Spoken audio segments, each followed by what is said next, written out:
राहुलजी आवाडे, आवाडे साहेब या ठिकाणी उपस्थित अरे मित्र तुला काय भारतीय जनता पक्षाचे सर्व पदाधिकारी आणि उपस्थित सर्व मीडियाच्या माझ्या भगिनी आणि बंधूंनो आणि त्याचप्रमाणे या रोड शो मध्ये आमच्यासोबत आलेले सर्व नागरिक भगिनी आणि बंधूंनो, आज एक अभिनव प्रकारची म्हणायचं की पत्रकार परिषद म्हणायचं की रोड शो म्हणायचं असा प्रश्न माझ्यासमोर उपस्थित झाला आहे. पण जे विशाल आणि भव्य स्वागत या रोड शो मध्ये इचलकरंजीच्या जनतेने केलेला आहे, जो उत्साह पाहायला मिळालेला आहे, माझ्या मनात कुठलीही शंका नाही.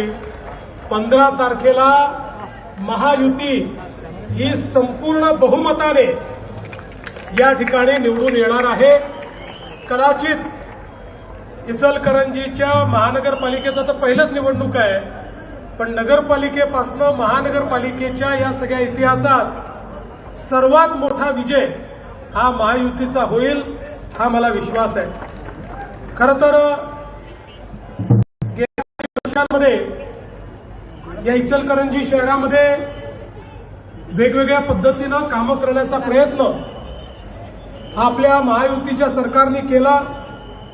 18 MLDची सांडपाणी प्रक्रिया प्रकल्प 116 कोटी रुपयाचा, 54 MLDचा जलशुद्धीकरण प्रकल्प 32 कोटी रुपयाचा, जवळपास नगरोत्थानमधनं 107 कोटी रुपये रस्त्यांकरता आणि पाणी पुरवठा योजनेकरता वेगळे 4.75 कोटी रुपये हे या ठिकाणी जी काही कामं आहेत ती जवळपास आपण केलेली आहेत.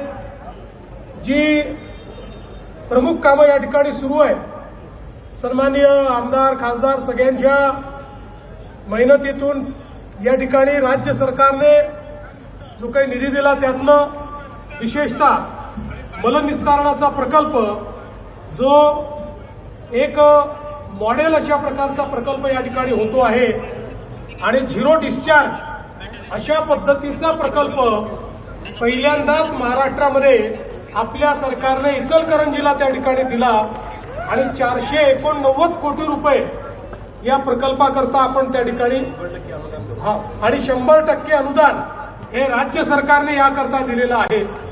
मांजरेवाडी जॅकवेल पासून जलशुद्धीकरण प्रकल्पापर्यंत पाणी नेणे 21 कोटी रुपयाचं काम, 6 स्टोरेज रिझर्वायर्स 32 कोटी रुपयाचं काम, बस डेपो असेल, सिमेंट रस्ते असतील, नाभा घोरपडे सभागृह असेल, रवींद्रनाथ टागोर वाचनालय असेल, मोठ्या तळ्यांचं पुनरुज्जीवन असेल, अशी अनेक कामं या ठिकाणी आपल्या शासनाच्या माध्यमातून आणि महानगरपालिकेच्या माध्यमातून झाली आहेत.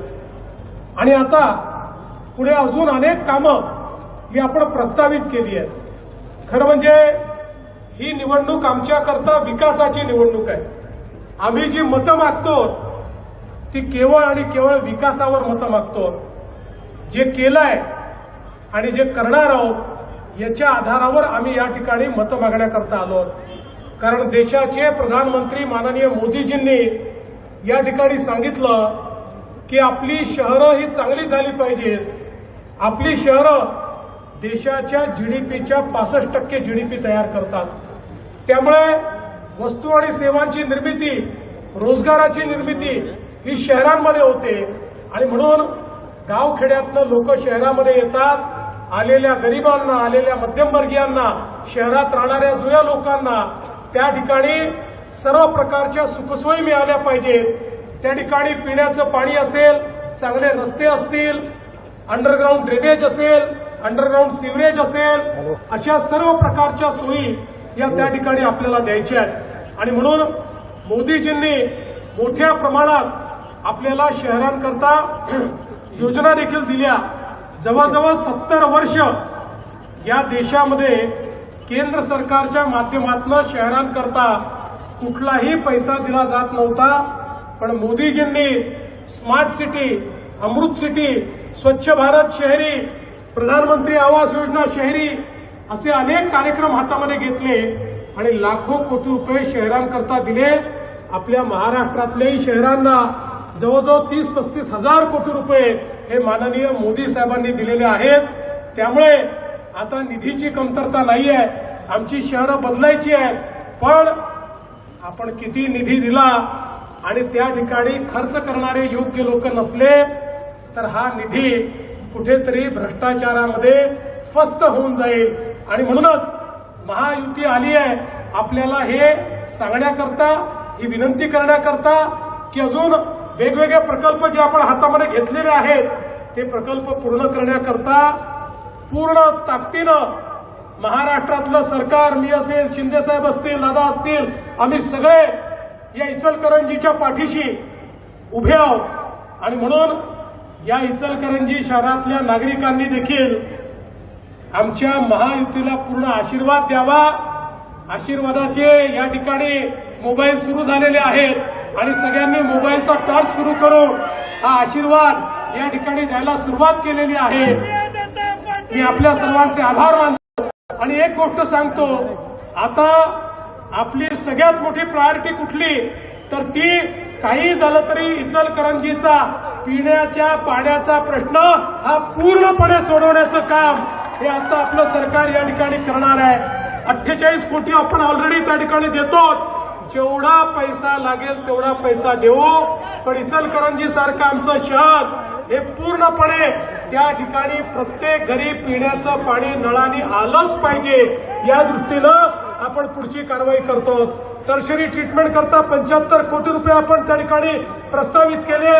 अजून 48 कोटी रुपयाचे सिमेंट कॉन्क्रीटचे रस्ते, शहापूर येथील पुनरुज्जीवन 17 कोटी, भाजी बाजार बांधकाम 15 कोटी, स्पोर्ट्स कॉम्प्लेक्स 15 कोटी, डिजिटल शाळा 15 कोटी, एसटीबी 14 कोटी, असे अनेक गोष्टी या ठिकाणी करण्याचा आपण त्या ठिकाणी मानस ठेवलेला आहे.